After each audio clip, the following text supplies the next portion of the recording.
And we now have Mark Holden, the 2003 president of the New South Wales chapter. So Mark, what was happening in your year as president? It's an interesting year as president because it was a prelude to a lot of the changes that took place in 2004, of course, which you're very, very aware of.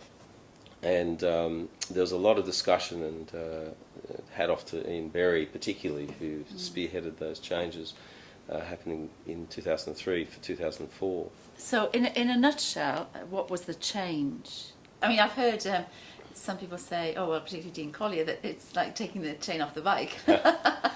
Well, I think it was a refocusing on what the purpose of NSAA is really all about. I think we really had to re-look at our vision and realise our purpose in the marketplace, which was also coinciding with what we were doing, Yvonne, as part of the committee in 2003 in the New South Wales chapter, which was really focusing on professional development and skills development, which really I think NSAA is really all about.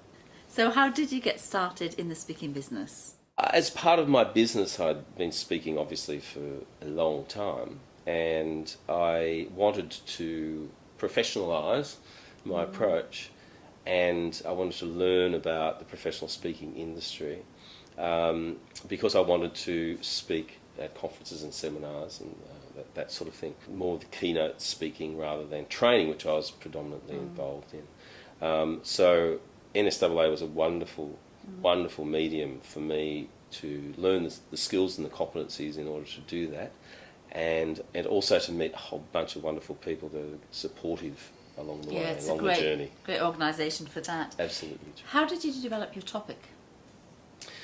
That is, for everybody who's a professional speaker, it's one of those moving feasts. You know, I look back on my original material and shudder. And it does take years for you to precipitate and to understand the importance of defining your core topic. And for years, I tried a number of different things, but eventually, after quite a few years, my core topic stemmed from the core business that I did, and that was in the areas of leadership and change.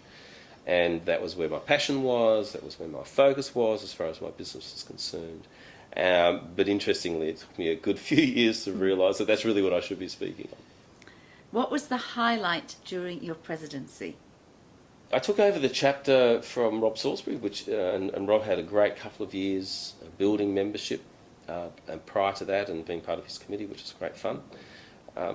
What I wanted to do in my presidency, as we all want to leave some sort of a legacy behind, was to focus on where my core skills were, and that was in the area of learning and development, and to develop that whole professional development thrust for the chapter. So being able to do that and do that in a creative way, because as you will remember, we did quite a number of creative approaches. Well, we had the academy. Yes, and of course that I think was the epitome of the professional development thrust, was the creating and running of the academy, and then that being picked up nationally, which is just a wonderful, wonderful idea, and it's obviously growing from there. So that, and I remember the how-tos as well. That's right, the how-to sessions, yes, preluding our chapter meetings with the how-to sessions, and they were very, very well attended. So looking back, what do you wish you'd known back then when you started? Look, I'm an eternal optimist, and that would never, nothing ever slows me down, but I wish I'd listened more to perhaps the older heads, the hoary heads in business, professional speaking business, and taken more heed perhaps, because you always say, you hear people saying, it's going to take you 5 or 6 years to develop your business, and you think, no. Not me. Maybe for everybody else, but not for me, And of course, that's exactly how long it takes, you know. And the wonderful thing about NSAA is that there's this amazingly rich resource, years and years of experience, but more importantly, it's available. And these people are just wonderful in terms of support and help and input, and making more use of that, I think, is what I would have done. So what are your thoughts on producing product?